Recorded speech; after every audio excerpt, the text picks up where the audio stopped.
Okay, so today is Thursday, January 15th, 2026. I wrote 2025, but it is 2026. I'm going to have to get into the habit of writing that as a date from now on. First things first, it is very, very cold. It is, I think, about 33 degrees outside, maybe a little less so. I believe that means it is literally freezing. What is that? I think it's 32 or 33 for freezing. So it's either literally freezing or it's just shy. But it's close enough, and it is very, very cold. That's why I'm wearing my jacket here, and I'm trying to keep my hands in my pockets. There might be points where I need to talk with my hands. It's like that digital circus video I did. When that episode come out? I think that was last month. It was like, look, it's 15 degrees. I got to keep my hands in my pocket because it's cold, but I got to start talking with my hands. So there's that. Just going over some writing progress. Almost done with the newest chapter for Project Ayla.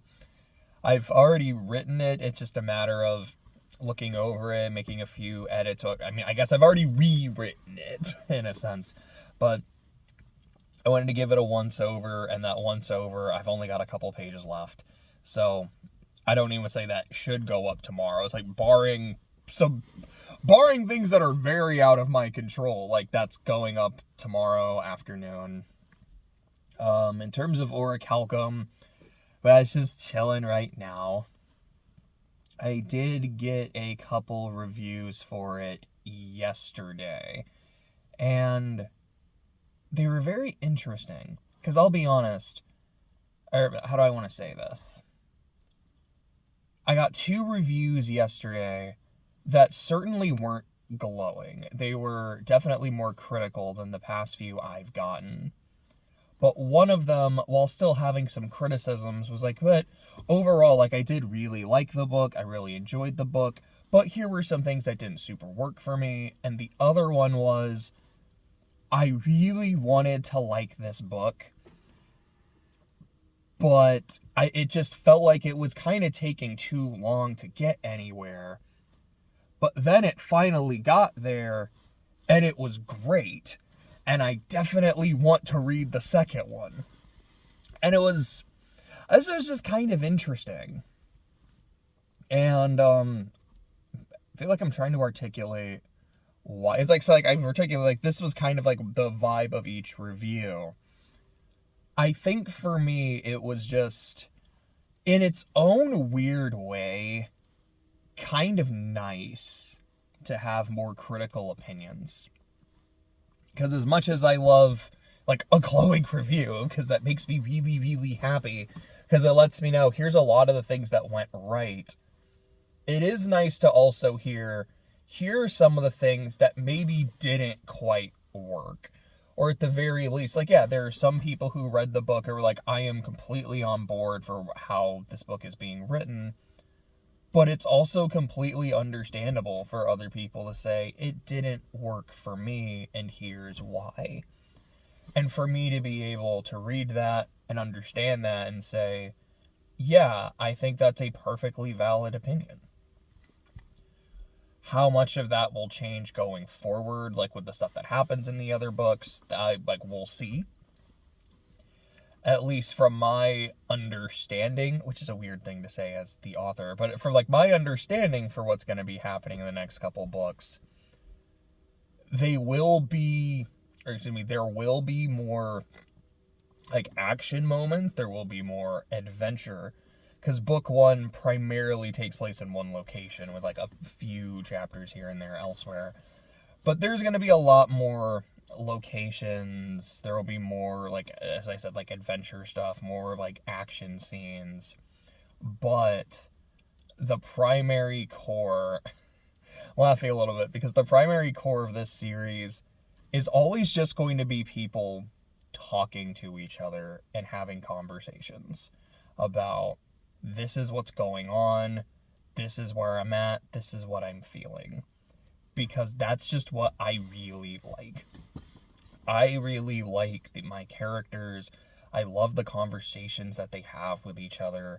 whether it is just about the nature of the world or some of the politics going on, or just kind of shooting the shit with each other, or them being more, intimate and vulnerable conversations. And, oh, sorry, I had something I was going to say that I just kind of lost it there. But, that's what I'm trying to say is, I think some of those concerns might be alleviated in future installments, but that core of the series is going to remain intact for whatever that's worth. I also don't know when I'm going to officially go back to working on book 2 and book 3, because I think my plan is I really want to get this first Ayla book done. And like I've said before, it's about halfway through. Then lock in to work on Orichalcum. And then at some point go back to Ayla. But I don't know, like, if I'm going to do, like, one Ayla, then one Orichalcum, then one Ayla, one Orichalcum. If I'll just, like, here's Ayla done. Now I'm going to do, like, the next 2 Orichalcum books and then go back to, like, I don't super know. Well, yeah, I got to talk with my hands now. We'll go as we go and we'll get it figured out. But that's kind of tentative plan-ish. Oh, yeah, I just wrote down taxes because it's tax season and just trying to get a lot of that done. I made sure to just look at a lot of my receipts for a lot of the expenses I had last year, like during my business trips, just other business expenses that weren't part of those trips, like getting new suits, getting those suits tailored. A lot of my, like, novel investments, like, okay, like getting cover art for Orichalcum, getting art commissions that I've been trying to use in marketing. I'm counting that. Like, we'll see if, like, my accountant does, but it's like, I'm counting that. Like, all the assets I've been getting for Severance, my visual novel, that definitely counts. Oh, I also don't know if I brought this up last week, because it might have been after Thursday, I'm not sure. But I've commissioned theme music. Saying it like that makes it sound like a big bombastic, like a title screen theme, like a main theme for the game, or for the VN game. It doesn't really have gameplay, so I don't. It's like, it's a game, but in the way that, like, Muv-Luv is, but even then, no, because Muv-Luv at least has choices that this one doesn't. It is a strictly linear experience. I thought about choices for a while, especially after reading Fate. I was like, like, the bad endings are some of my favorite parts in Fate. I should include these, but then I'm also like, I don't know, I kind of don't want to deal with any of that. Let me just do this. Anyways, my point was, that has been commissioned. I've gotten a few drafts and requested some revisions. I'm liking it a lot. And I'm like, there's a lot of really good here. And I think it's that close to just being perfect. And I am really excited to get that next draft. But, I think I have one more tax document left, which is, like, my student loan. Oh, excuse me, my student loan interest. And then I'll be good to go. And I think I have an appointment with my accountant somewhere in February. And hopefully that should all be done by February. Like, I'll have all the stuff in by February, and then it won't be any issues. Other stuff. So, look, y'all. It's Thursday, January 15th. This is the day that Kaino Kiseki, Trails Beyond the Horizon, Teenage Kraken, comes out in English. Where I can finally play this dang game that I've been waiting for the past, 2 years? That I have explicitly and intentionally not spoiled, which I have not done that with most Trails games. But it's like, look, man, I'm actually, like, after Kuro 2, it's like, I'm actually caught up. And this game might come out soon.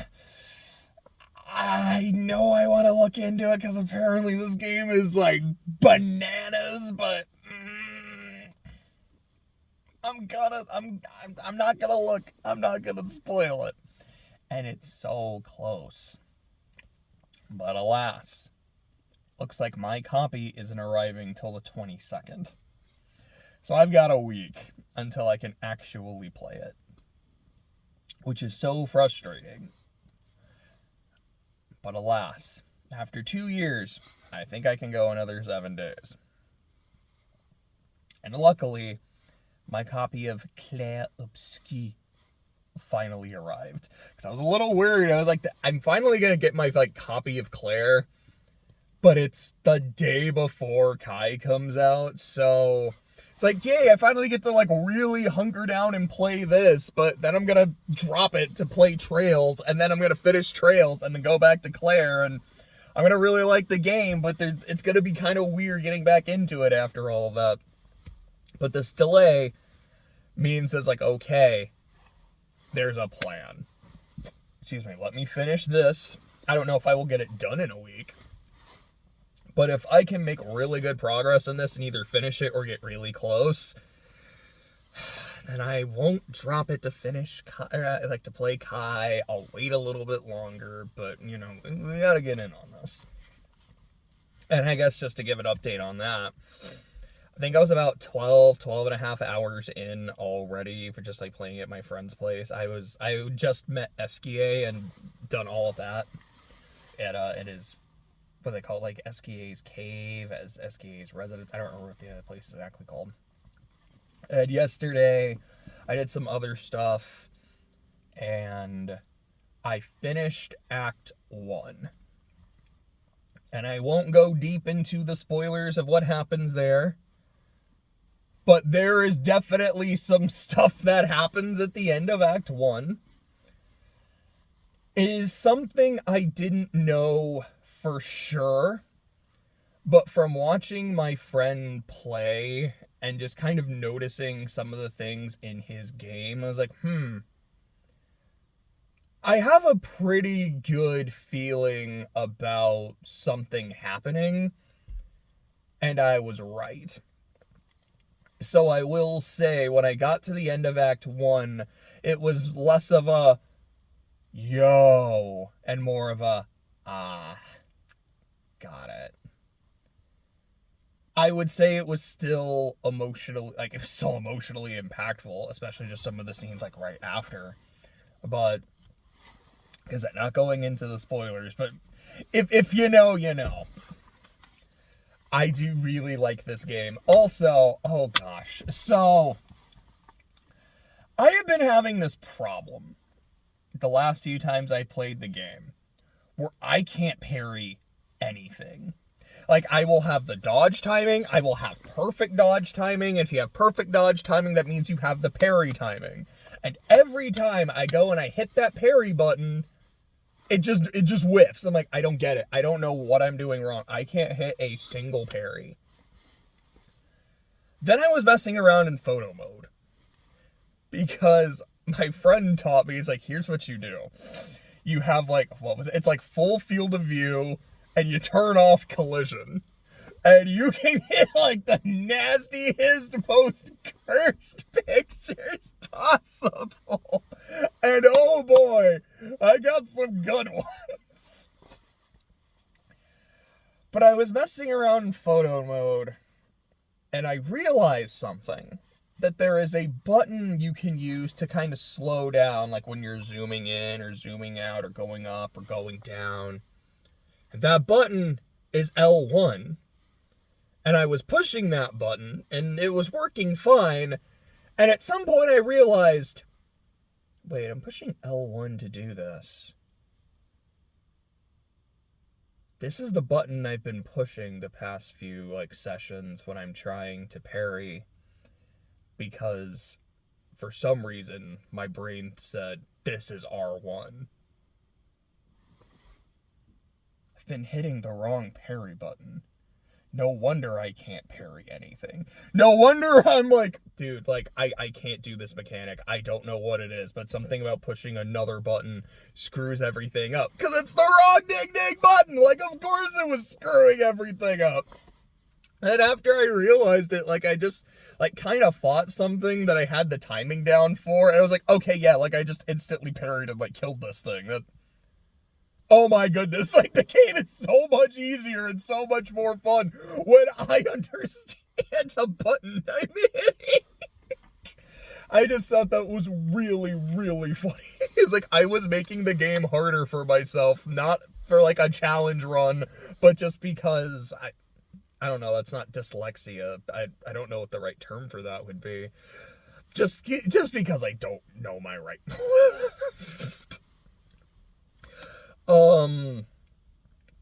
some other stuff. So Catcher in the Rye, I hadn't read it in about a week. Just other stuff going on, like going to work and watching football and blah, blah, blah. We'll talk about football. We will talk about football. But, read some, I don't think I read, no, I read like 50, 60 pages yesterday or so. So I've got about 90 to 100 left. I am hoping over the course of the weekend, I'll just, so Thursday, Friday, because I am off the next 4 days, unless, like, something happens, but I am hoping over the course of the next 4 days, I will finish the novel. As I've said, I am enjoying it, although the last time I was, not yesterday, but because I read some yesterday, but the last session I had before that, it just made me really depressed, and I'll be honest, I think part of it was reading the book, but I think, like, just a lot of that chunk, and I mean, the book in general is very much just about loneliness and depression and Holden trying to deal with that. I'm like, it's just kind of making me, it's like hitting that part of me that just feels lonely. And now I'm kind of feeling depressed. And there's like a couple days, I think it was last Thursday and Friday in particular, I was like, I don't know, I'm just kind of getting hit really hard. Well, this isn't fun. But then I watched football and, like, things were a lot better. We're not quite there yet. But Catcher in the Rye is coming along. Neja 2. So, I don't remember if I... Yeah, because I think this is something I was just, like, talking to my friends about. I don't think I did this in a CTT video. But the short version, I tried to watch the movie on HBO, but it's not in Chinese. It's only in English. And I'm like, I'm sorry. Like, it just feels weird and wrong. Like, I just can't do it. So then I was watching it on my buddy's Plex. And it's like, okay, it's in English with English subs. Cool, but I can change the language from English to Chinese and keep the English subs. Where did the subtitles go? I mean, it says that subtitles are still on, but they're not on. And, like, letting it play for a little bit, because, sometimes that happens. Like, the subtitles need a second to catch up, I guess, but they were just gone. Like, I've had a day today. I don't remember which day it was. It might have been, like, last Friday. But it's like, I'm having a... No, it was Monday! Because, yeah, Monday was kind of ass. Like, I'm having a day. I'm not gonna do this or deal with this.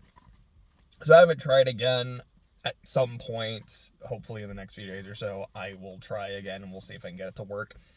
I also haven't done any of my tier list videos. I still want to. I kind of wanted to do one yesterday and then just didn't. We'll see what ends up happening today. I don't remember if I mentioned this, but I have one of my good friends, his birthday is today, and so I offered to take him out to breakfast.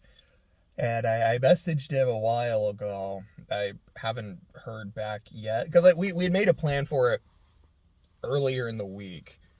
I just haven't heard back from him today.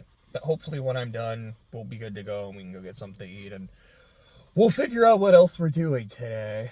I have started going back to the gym. I am enjoying that. I haven't gone yet today. Maybe I won't, depending on how things go with my buddy. But trying to get some of that. I feel like it's going relatively well. Okay, so there was this, like, Sorry, brain is braining. I had this really weird dream the other night where I was watching, it was either I was watching ads for a movie or I was watching the actual movie. I think at certain times in the dream it was both. And it was for Scream 7, which I believe does come out soon. Actually, okay, so hold up. We're in January, which means the Zombieland Saga movie is coming out. I think that's Monday. The Silent Hill movie is coming out, which I want to say that's like the 27th or something. I could be wrong. And I believe the new Scream is also coming out. If not, it comes out like February 1st or something like that.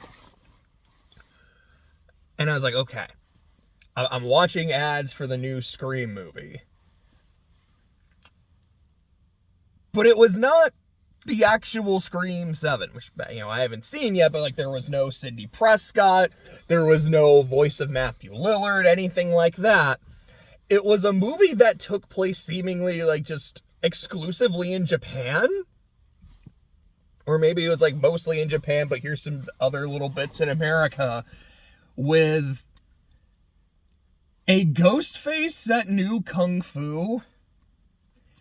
And I just specifically remember, like, this one scene that honestly looked like it was filmed at my house, but apparently took place in Japan.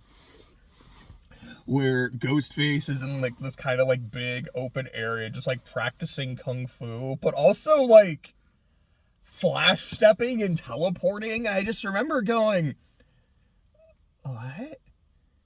What do you mean Ghostface, like, can teleport? Like, this isn't just, like, oh, I know martial arts. This is, like, some, like, mystical Kung Fu. What the hell is this doing in a Scream movie? And Ghostface was primarily two people. Scream.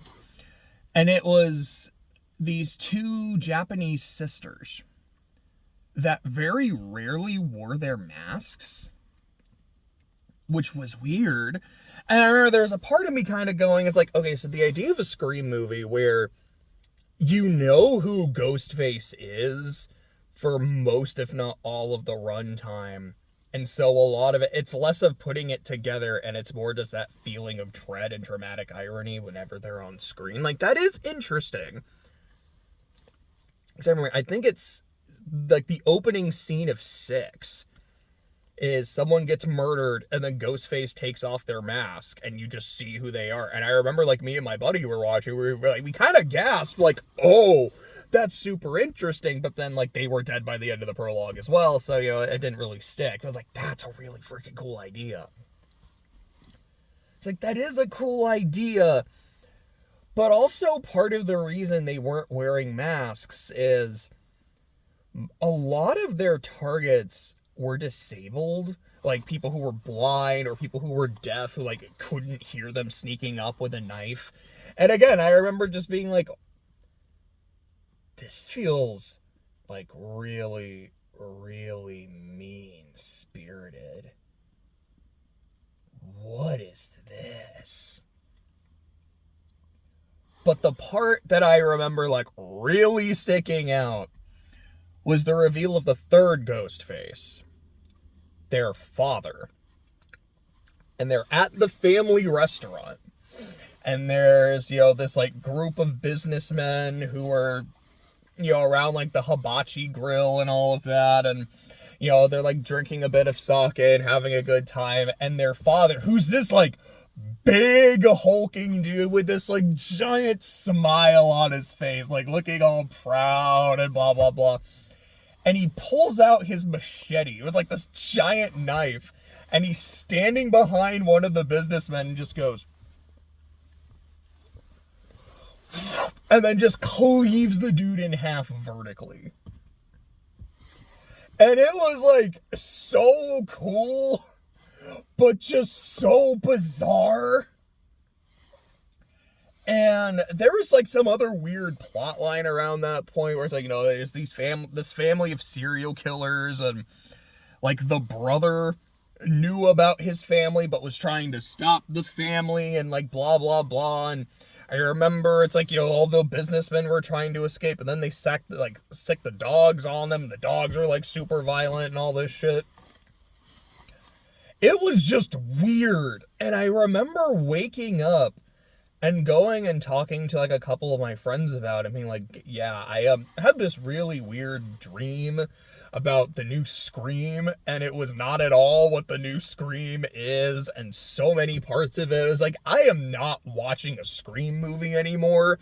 I think someone just had an idea for a horror movie, and someone just said, hey, what if we just kind of slap the Scream name on it, and, I don't know, have a few shots of them in the Ghostface mask, and we'll call it good.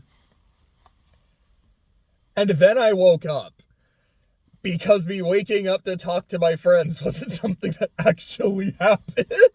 It was one of those. It was, dude, I don't know. It was just strange. But I kind of wanted to share it. I think that was like Tuesday, like after my just really weird, unpleasant Monday. It was like, I also didn't sleep super well because of this really weird dream. But with all of that being said, wild card weekend was immaculate. We had 6 games that all came down to the fourth quarter. And while Texans-Steelers ended in a blowout, it was 30-6, 31-6. I don't remember because of the missed extra point if it was 30, but it should have been 31, or 31, but it should have been 32. That game was 7-6 going into the fourth quarter. It was not a blowout until the last, I don't know, like 8 minutes. And like Patriots-Chargers was a 2-score game near the end. But it was still close. Like, I'll put it like this. Our first game of Rams-Panthers was just an absolute shootout. In a game where a lot of people thought the Panthers did not have a chance. I didn't pick them to win. I will also say, I went 6-0. I got every pick right. And I am still kind of shocked that I did.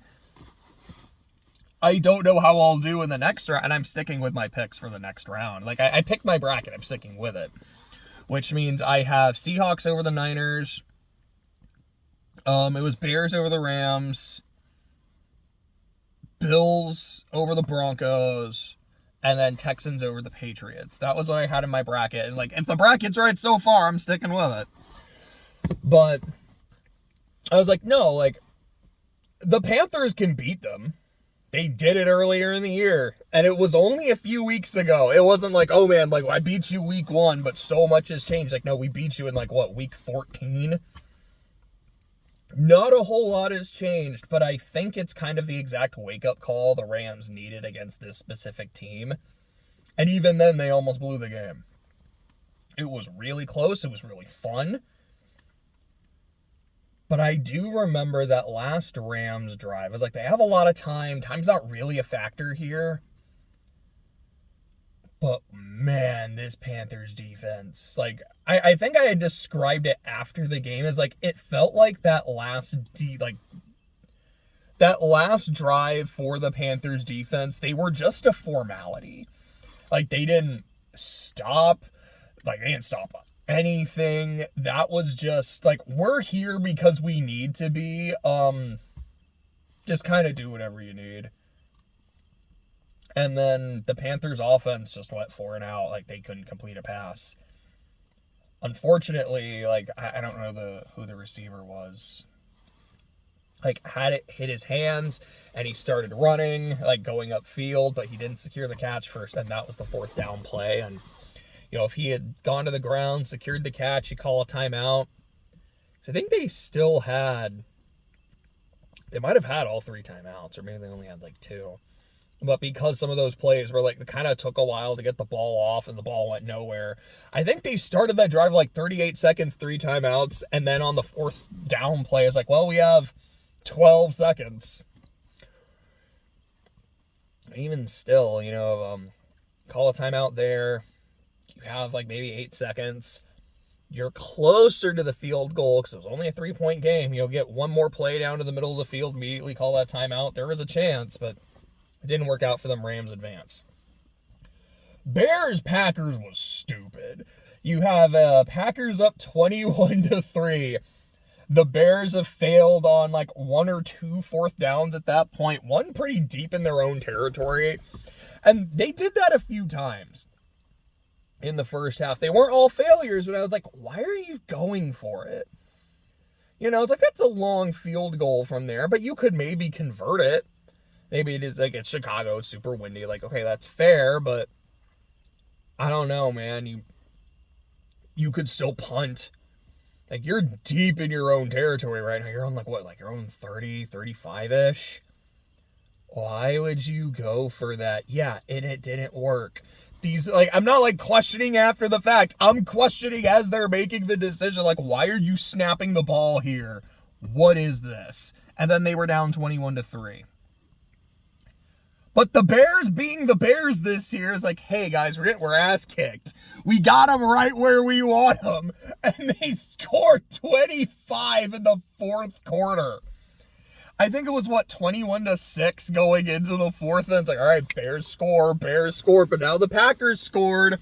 They're still alive. They still got momentum. Hey, they missed an extra point. That might be important later. Like, Bears score. Packers miss a field goal. Bears take the lead. It was wild to watch.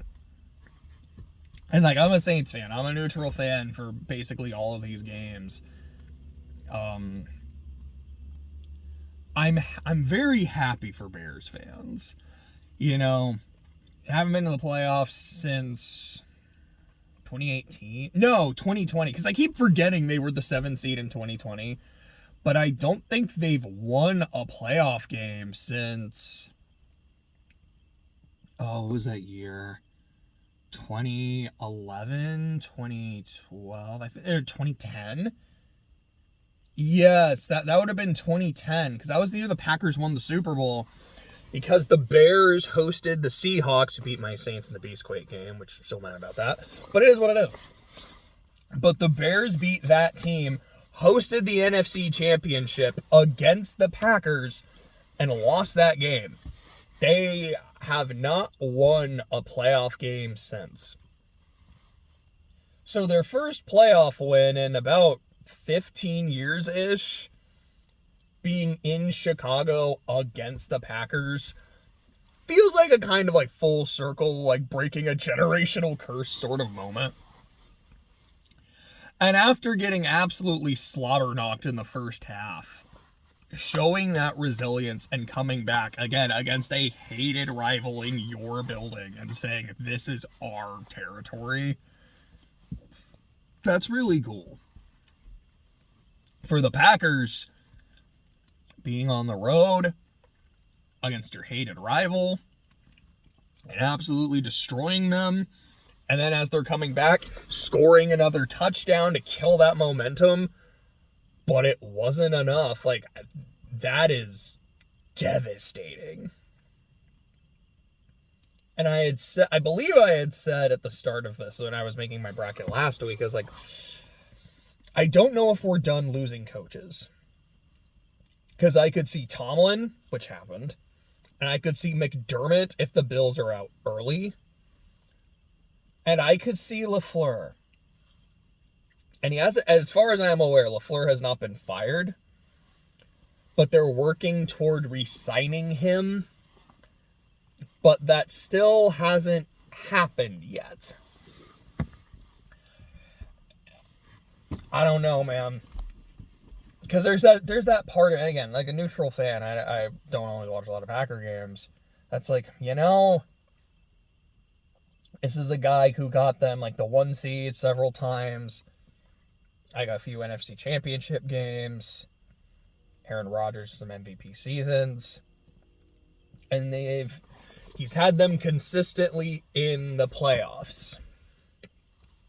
Maybe that's something that you keep. Someone you keep, and those are results you're okay with. But on the other hand, You've been the 1 seed multiple times. You had MVP Aaron Rodgers, and you still couldn't get it done.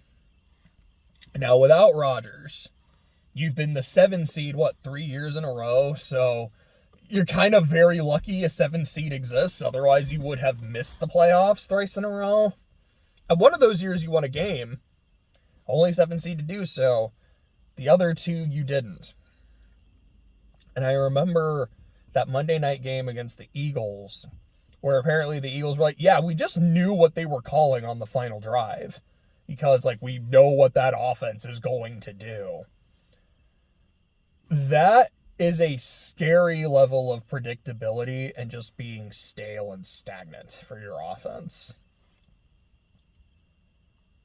Maybe it is time for them to go in a different direction. I don't know. The same way that the Ravens did and that the Steelers ended up doing. Which, by the way, I saw, clips from, what's the Ravens owner name? It's Steve Biscotti? I might get his name wrong. But I saw clips of the owner. They were kind of talking about it. I love his reaction about Tomlin. He's just like, holy shit. Yeah, Mike, you want to come here? That'd be really cool. But, only if John takes the Pittsburgh job. Tomlin going after the game, yeah, I don't like that one bit. But someone had asked him, it's all right, so, if Tyler Lute makes that kick, and you guys make the playoffs, is Harbaugh still your coach for a week? So it was done. Unless the Ravens went on, a huge run, that was going to be it. What was the next game? The next game was the Bills and the Jags, and I had said, this is the game I'm most excited for. This is going to be, the game of the week, which they almost kind of all were. It was just that kind of a weekend. But it was a really close game. It was a 3-point game. I can also say, I picked the Bills. I was rooting for the Bills with no disrespect toward Jacksonville. I had said, I think both teams can win. I think whoever wins this game is going to the Super Bowl. But I remember when the Jags went for it on 4th down, deep in the red zone, and I had said to myself, I like this call. I don't remember what the score was at that point. It was something no, I don't even think it was 7-3. Because I don't think Buffalo hadn't scored their touchdown yet. So it was 3-0, 0-0. I don't exactly remember. But it was still pretty early in the game. I think the Jags had a 3-0 lead. They're at home. With all this momentum, and I'm thinking to myself, there is definitely an argument to just take the points. But I don't mind this. It's still pretty early in the game. You really kind of want to put your foot on their throat. And no. We are the better team here. We are going to dominate you. You're in our house. Our crowd is going wild. We are going to pounce. And if they don't get it, Buffalo is backed up on their own 8-yard line? Yeah, sure, they could go on a drive and score. But they're a lot less likely to do that backed up this far. I don't mind the decision. And ultimately, the Jags didn't convert by it was that close. They didn't convert. And somehow the Bills did end up going all the way down the field to score a touchdown. That is literally the worst possible thing that could have happened for the Jags there. You fail, the other team doesn't. But I still didn't mind the call. Because there were definitely some points. All right, let me put it like this. I see a lot of times where people will talk about football or they'll talk about specific games. And sometimes they'll be like, oh my God, why didn't you go for it here? Why didn't you go for it? Why didn't you capitalize? What's wrong with you? And sometimes I feel like I will see those same people go, take the points. Why would you not take the points? Why would you go for it? What's wrong with you? And it feels very inconsistent. it oftentimes just kind of feels like, look, if it works, you made a good decision, and if it failed, you're an idiot. So I just kind of want to be upfront about it. It's like there's times where I'm like, like with the Bears, where I'm like, what are you doing? This is a terrible decision. And there were times where it worked, and there were times where it didn't. So I'm like, all right, clearly you're smarter than me because this worked out for you. And other times I'm like, I don't know about that. But with the Jags, I'm like, I don't hate this decision, although it didn't pan out. And there was this reporter who, after the game, I think that was like the first thing that was said to Liam Cohen. It was essentially, keep your head up. This was your first year as a head coach, and like, look at how good your team was. Like, yes, you were out in the first round, but you had a great season. You fought hard, like, no shame in that. And you could just see on his face, like, kind of how much he needed to hear that. It was a genuinely beautiful moment. All right, it's starting to warm up a little. I'm at least going to take off the coat. Okay, but, there was that. What was the next game? Was that the Pats game? No, I think there's one I'm missing. Oh, yeah, it was the Eagles. It was the Eagles-Niners. And I'm not going to lie, was probably going in the game I felt the most confident about. I was like, yeah, I don't think the Eagles are winning a playoff game. This team feels so broken and dysfunctional. Like, the offense in particular, like, this is still a really good defense. I'm like, look, man, this is not it. And, yeah, this was an offense that I think at one point had like 6 yards in the fourth quarter, like in the second half. I think it was like in the second half, they had 6 yards going into the fourth quarter. It was something insane, like just how fucking bad they were playing. They had a chance to win it, and they failed. A.J. Brown, who had been clamoring for the ball all season, had multiple drops when they were trying to get it to him, like hit him right on the hands. Like, I'm not going to blame Hurts for that play. What the hell? It was just, how do I want to say this? It felt like the perfect ending to their season. Maybe that's really mean. Like, I don't hate the Eagles. It probably sounds like I do. But it was just, like, this group is so dysfunctional. There's 2 endings this has. Either you get eliminated immediately because of your problems, and those problems are very clearly highlighted, or you somehow, the positivity rabbit, like, brings you all together, and then you go on this crazy run. And that's clearly not what happened. It was a game where I think both teams missed extra points, which, and we'll kind of get into this with the Patriot game, but I'm like, I guess I'll go and bring that part up now. I also did not mind Harbaugh going for it when he had, like, what was it, 4th and goal from the 2-yard line. I don't know if I loved, like, the play call, but I remember watching it and thinking, what was the game? It was the, like, 2017 NFC Championship. I don't exactly remember what year it was. Where it was that Packers-Seahawks NFC Championship where Seattle was just getting beat all day and then won the game because of just a bunch of insane bullshit happening, like, one after the other. Like, that game was wild to watch. Because early in the game, there were a few points where Green Bay had, like, a 4th and goal, and obviously, like, deep in the Seattle red zone, and they took the points instead of going for it. And it was one of those where you're like, on the one hand, yes, that's a good decision, because you're probably not going to be down here very often. Points are going to be at a premium. You take them when you can. On the other hand, you're not going to be down here very often against this defense. You capitalize. If you think you can get it in one more play, you take that one more play, and the Packers never did, and ultimately they lost.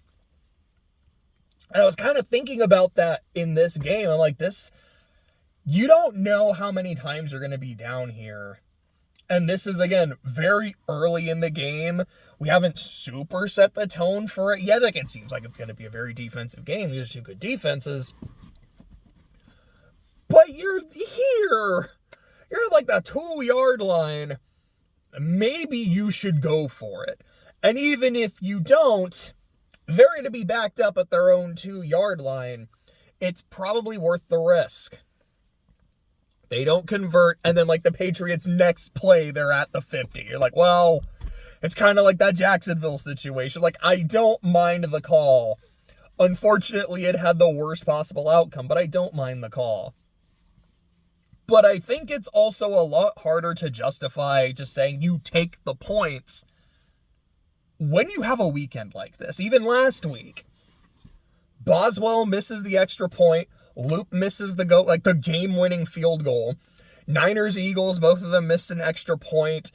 McManus missed 2 field goals and an extra point. And granted, one of those is like a 55-yarder. Like, I'm really not going to put it on a kicker for missing that.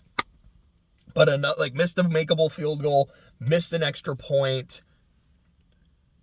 Dude, Fairbairn in that Texans game missed an extra point that went, like, under the crossbar. It was such a weird kick that I don't think I've ever seen. Like, was it blocked?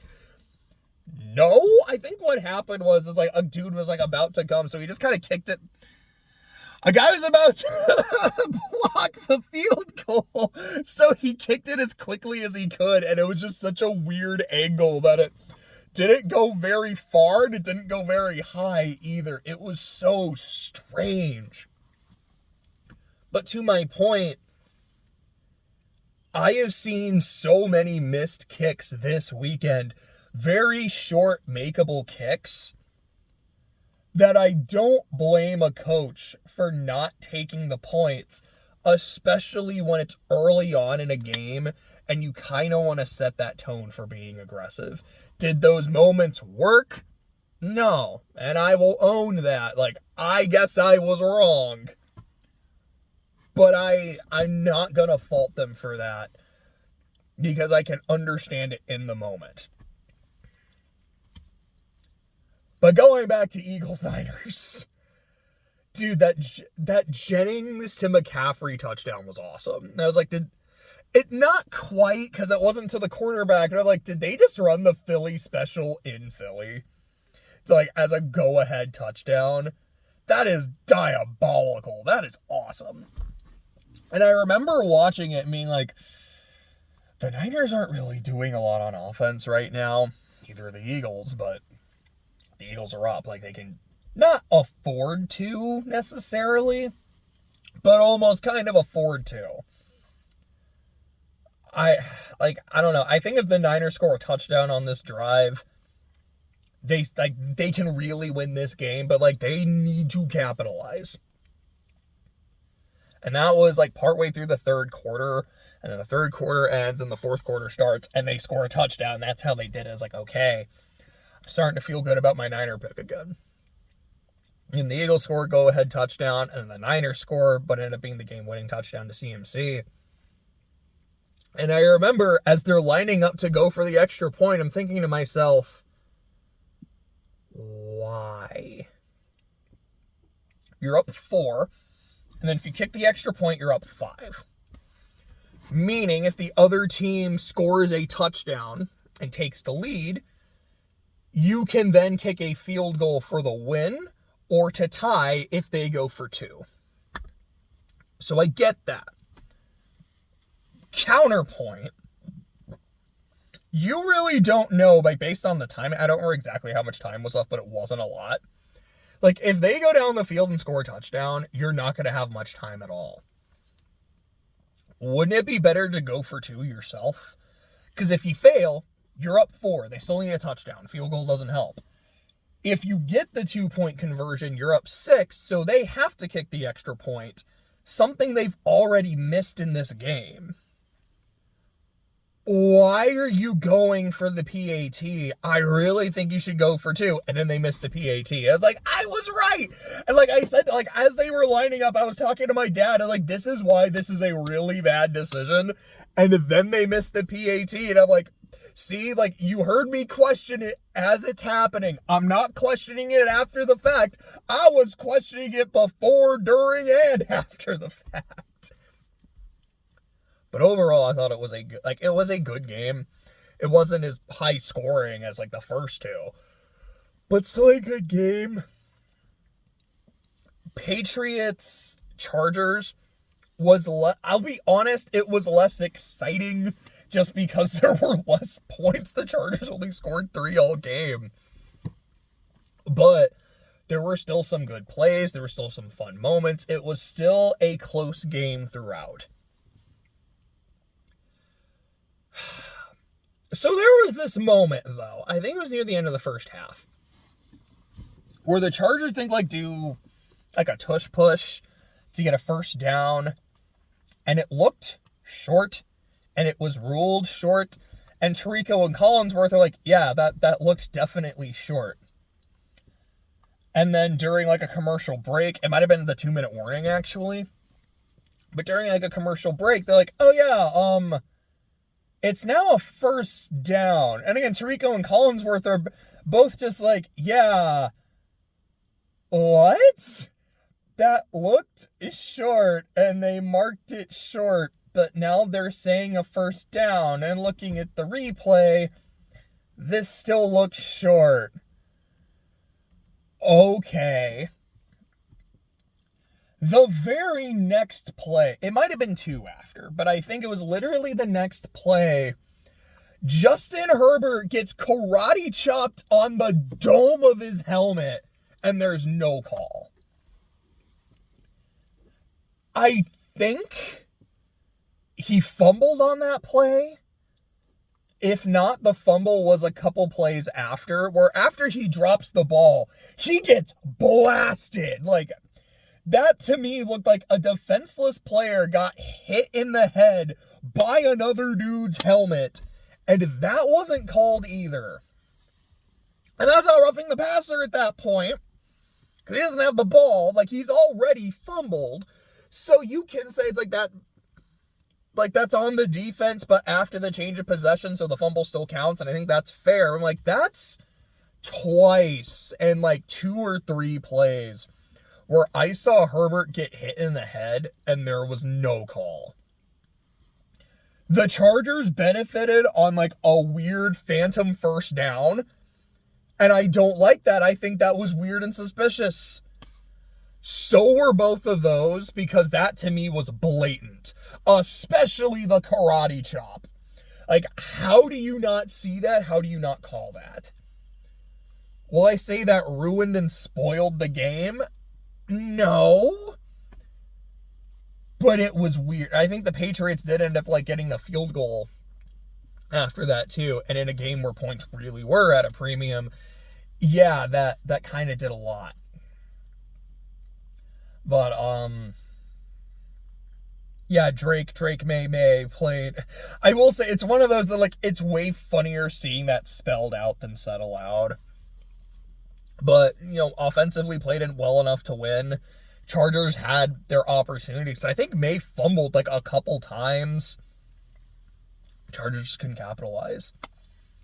And then you get to the final game, Texans-Steelers, which is almost like the same thing. A very defensive game. Points are at a premium. CJ Stroud just could not corral a snap a few times. He fumbled twice. Threw a terrible interception in the red zone, where I remember I was like actively saying, why would you throw that ball? Like, you are not, like, you're up 7-6, which is not a huge margin, clearly. But you don't need to force that ball. If it's not there, throw it away and, like, live to fight another down, which, great. I think that was third downs. Like, just throw it away, kick the field goal, go up 4 so the other team needs a touchdown when they've converted, at that point, maybe 1 third down. Because they didn't convert a third down in the first half. Then they finally converted a third down. And that might have been the only third down they converted all game. That Texans defense was nasty, which is exactly why I thought they'd win. I will say, I had said like the Niners-Eagles was the game I felt most confident about. That's probably not true. It probably was actually Texans-Steelers. I was like, yeah, it's not like the Texans' offense is great, but, dude, I don't think that Steelers team is going to do anything against that Texans defense, and I was basically correct. It was brutal to watch. And not in a, like, man, this game sucked, because I don't mind a defensive slugfest, where, like, these are two great units, and both offenses are trying to figure it out. But, like, dude, that Steelers offense looked bad. And I think part of that was, like, their own flaws, and a lot of it was, yeah, you're going against arguably the best unit in the league. Because I did look at some defensive stats, because the Texans are the number one defense, but number one defense is the term used for the defense that gives up the least amount of yards, or like yards per game, not scoring defense, like not points per game. His points per game this year, I believe, was Seattle, and I think Houston was number 2. Yards per game, Houston was number 1, and then Denver was number 2 by like literally a 1 yard difference. Denver led the league in sacks by a pretty wide margin. If I'm right, I think it was the other 4 teams were like Cleveland, obviously like with Garrett, it's like Cleveland, Atlanta, Detroit. Was the other one the Rams? It might have been. But I was like, yeah, most of the other teams, or no, I think it was the Vikings and not the Rams. Like most of the teams up here didn't even make the playoffs, which is kind of wild to me. But when you look at points per game and yards per game, most of those teams were in the playoffs. Bears definitely led the league in takeaways. Like, turnover differential for sure, but also in takeaways. I think Texans were second in takeaways. So overall, they probably are the number one defense in the league. They certainly looked like it. They scored a couple touchdowns. Aaron Rodgers, assuming this was his final game, and I think it was, his last play was a pick 6. It was a close slugfest, and then in the fourth quarter, it just exploded. Like I said, the Texans defense got a couple scores. The offense got one in. Their rookie running back, I think they said he was a rookie, Marks, had 100 yards and then capped it off with a touch. It was like 100. He had 99 yards, and then the play that got him up to 100 was like 15 yards or so and got a touchdown. Christian Kirk went off, had a huge game. It's like 144, I think, in a tutty. There was this one play that I remember pretty well, where Stroud has Nico Collins wide open. Not like wide open down the field, but has him open on a third. I believe it was a third. Maybe it's not as vividly as I remember, but I believe it's a third down. Collins is open. I think it was near the end of the first half. So at the very least, like, I don't think he's going to run in for a touchdown, but he can get a good few yards and then go out of bounds. And Stroud just misses him. Like, I think the ball hits Nico on the hands, but it's sure, the receiver should catch that. That's on the QB for not throwing a good ball. And I felt like throughout the game, it's like, if they lose, this is on CJ Stroud for these turnovers, these bad throws. Man. But they didn't lose. So, that's pretty much what I have to say about football. I guess just aside the fact that, yeah, Tomlin resigned. And I don't know if that's, he got fired, but the Steelers kind of let him resign, like, as a sign of respect. Or if it's, no, genuinely, both sides kind of came to that conclusion. Or if the Steelers wanted to keep him and he was ready to go.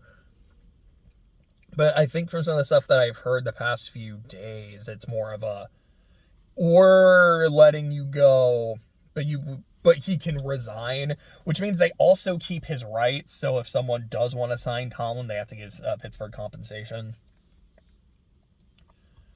which means for the first time in like 2 decades, the Pittsburgh Steelers coaching job is open, which is wild. Because in the Super Bowl era, in the history of the Pittsburgh Steelers, they've had multiple coaches.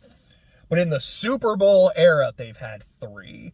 Noel, Cowher, Tomlin. I don't know who 4 is going to be. Maybe it will end up being Kurt Signetti, which would be kind of wild. But, I feel like that's got to be the most attractive position.